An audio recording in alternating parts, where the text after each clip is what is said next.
Why I love to think in terms of frames. This week, a couple of people asked me about frames and reframing and how I got into using this particular approach to personal development, so I thought I'd share a quick piece about this. Our courses in particular includes lots and lots of different frames for solving practical problems in many areas of life. What is a frame? A frame is a way of representing a problem or situation. With respect to self-development, a frame typically assigns meaning to events. I think you'll already understand this with a simple example. Suppose someone says, "My wife cheated on me." The word cheated is a way of representing events. Cheating implies that the wife broke a rule or did something inherently wrong. This framing casts her actions as problematic. Apparently, she did something she wasn't supposed to do. She crossed a line. If you use that frame, it's surely going to influence how you approach the situation and the people involved. But is that the only frame that could be used for the same events? No, of course not. What was the apparent event? The wife supposedly had sex with someone else. By itself, that event doesn't mean anything. But of course, humans love to assign meaning, partly because the assignment of meaning motivates us to make decisions, take actions, and make sense of the world. So what other frames could we use here? Here are some other possible frames for the same events. My wife enjoyed herself with a new side partner. My wife craved some extra variety and had a lovely fling. My wife is polyamorous. I have a really horny wife. My wife is good at making people happy. I'm in an open marriage. My wife hates me and is doing this to get back at me. I haven't been as attentive to my wife as I should have, so no wonder she's strayed. My wife is a sinner and is going to hell. My wife has ruined our family. Many people will assume that she strayed because of me. My wife must have a mental disorder. My wife has unmet needs. Apparently, I'm not enough for her. We never should have moved to this city because it obviously corrupted my wife. My wife has been taken advantage of by some marriage-ruining creep. Human beings are such sluts. All of my relationships end in ruin. It was only a matter of time before something like this happened. Some frames assume that the marriage is broken or threatened while other frames don't. Some frames define an event as a problem while other frames might even define that same event as normal or even as an opportunity. Some frames assign blame to individuals while other frames don't blame anyone. This is similar to looking at events optimistically or pessimistically, except that you have many more options available to you. Where did I learn framing? I would say that I learned this concept from computer programming and also from mathematics. I started learning to code when I was 10 years old, and I learned that there are multiple ways to transform an idea into computer code. Any problem can be defined in different ways. Some definitions make a problem easier or more efficient to solve. Other definitions make a problem more difficult to solve. When I was writing computer games in the 1990s to run on 386, 486, and Pentium computers, efficient code was important. Otherwise, the game would run too slowly to be playable. Why write 100 lines of code if you could use a 10-line solution instead? The difference often came down to how I approached the problem to begin with. It wasn't enough to just solve a problem. I often had to find more efficient solutions than the standard approaches if I wanted to do something creative. Sometimes the best way to devise a more efficient solution was to step back and define the problem in a different way. Suppose a game needs to do a lot of trigonometric calculations for objects that spin or rotate. If you want those calculations to be done faster, you could try to optimize your code to be more efficient. But you could also look at the problem from a different angle, no pun intended. You could instead pre-calculate as much as possible and save it in a lookup table, which is generally much faster than doing calculations while the game is running. The sine of 40 degrees is always going to be the same, so there's no need to compute it more than once, and the same goes for every other angle you may need to compute. Instead of having your game doing sine and cosine calculations during gameplay, you could just pre-compute and save all the sine and cosine figures for every 1 degree or 0.1 degrees, whatever resolution you desired, and then just load the pre-computed answers when you need them.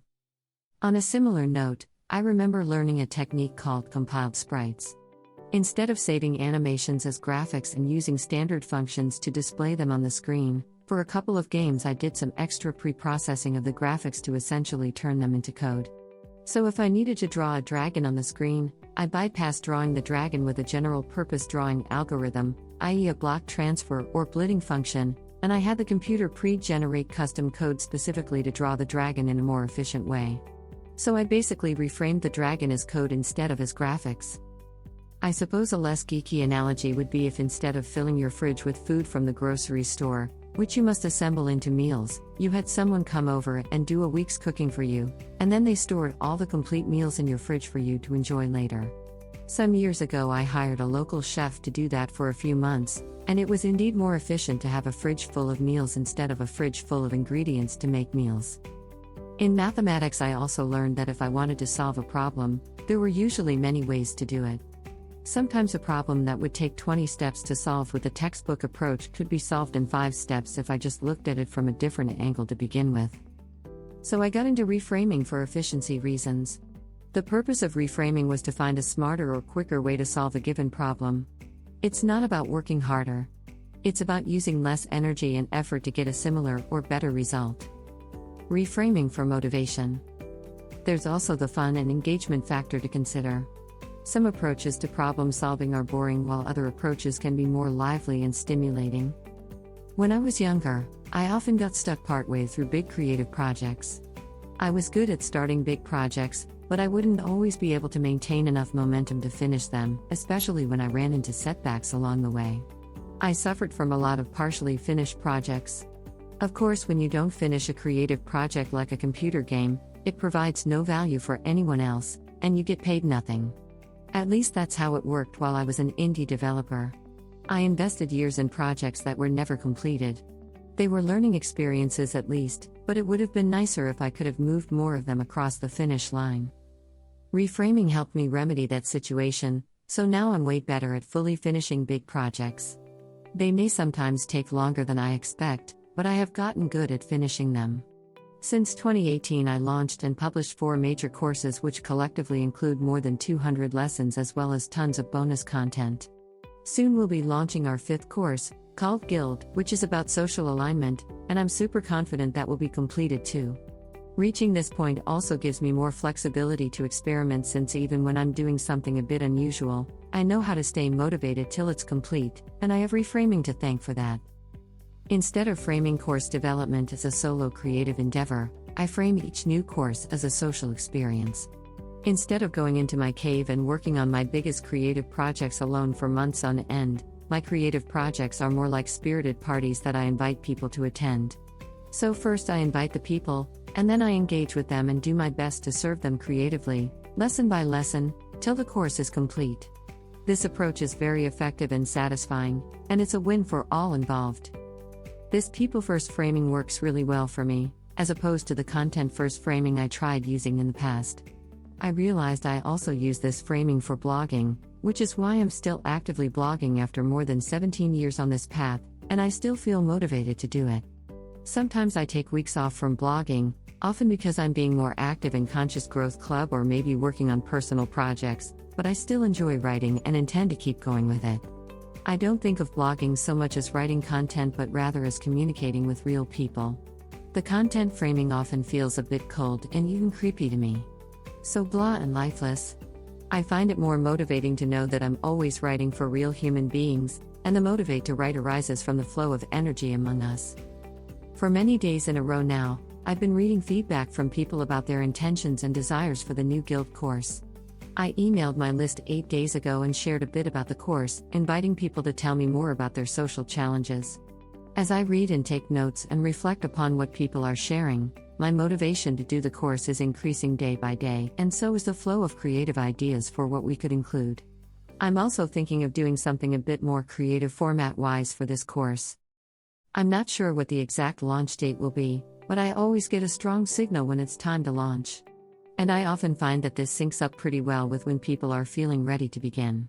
So I like using the framing of allowing the universe, or my intuition, or the collective social energy of all involved to help move the project forward at just the right pacing. Admittedly, I still sometimes struggle with being patient when I feel that progress is a bit slower than I'd like, but it never actually helps to force it.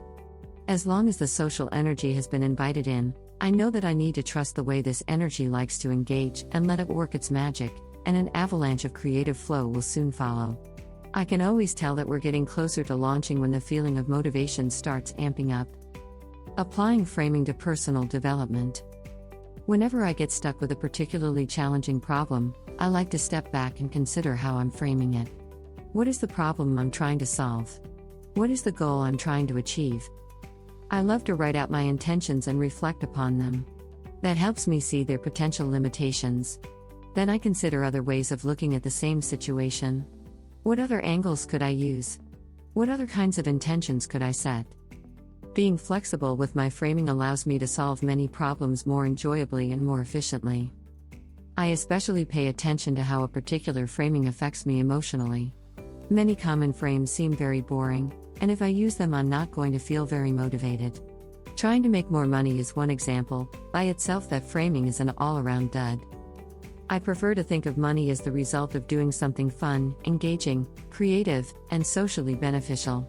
That may be why I haven't had a job or a boss in 30 years. I like to work on interesting creative projects where money is a predictable side effect. And since my creative projects are framed as social experiences, instead of asking how I can make more money, I will ask a different kind of question, such as, what kind of growth experience would people appreciate next? So I don't fuss over jobs or money. I think of my work life as a stream of interesting shared experiences. This is probably closer to how people think when they're traveling or on vacation. If your work isn't at least as motivating and rewarding as your vacations, perhaps you ought to reframe your entire approach to work. Don't be stubborn and clingy with your frames. If a frame isn't working beautifully for you, drop it and try at different frames. There are so many other frames to explore that it makes zero sense to remain clingy with a frame that isn't even giving you the results you want. I often say to people, don't blame yourself. Blame the frame. There's no point in beating yourself up for getting poor results if you've been using the wrong tool for the job. Just pause and acknowledge that you've been using the wrong tool all along. Then reach for a different tool. And keep trying different tools, or frames, till you find something that truly works. Frames versus beliefs. The idea of beliefs and getting your beliefs right is very popular in personal development circles. Personally, I think this is really lame and gets a lot of people stuck. Sometimes I wish I could purge this field of its clinginess with beliefs. We don't actually know how this reality works, so any belief is just a guess anyway. Historically speaking, our guesses are usually wrong or at best inaccurate. A belief is basically a frame that you weave into your identity. Is that a good idea?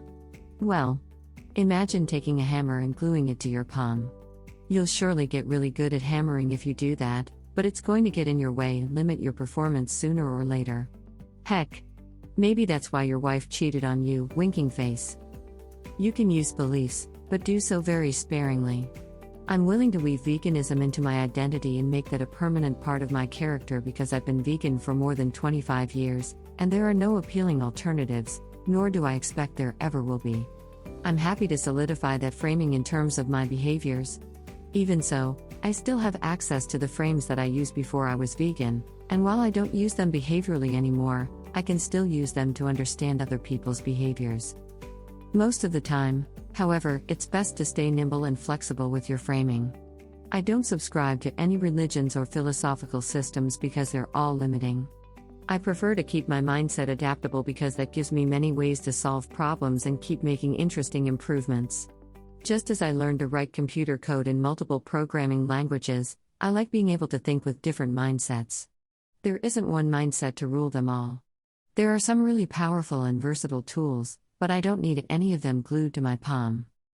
One thing I've noticed is that I seem to be getting happier as I age. I find life more satisfying and fulfilling. I enjoy my work and my relationships with other people more. I feel more centered. And these feelings don't seem to come from taking pride in accomplishments so much. They seem to arise more from building up my reframing skills, problem-solving skills, and social skills. Don't try to be a one-frame wonder. This life is full of mystery, and none of us really know how it works behind the scenes. There is no singular answer to life, the universe, and everything. So be curious. Keep exploring and experimenting, especially with your mindset. Discover through direct testing which frames and mindsets work best for you. And please don't get clingy with frames that aren't filling your life with beauty and delight. If a frame isn't working for you, look upon it with fresh doubt.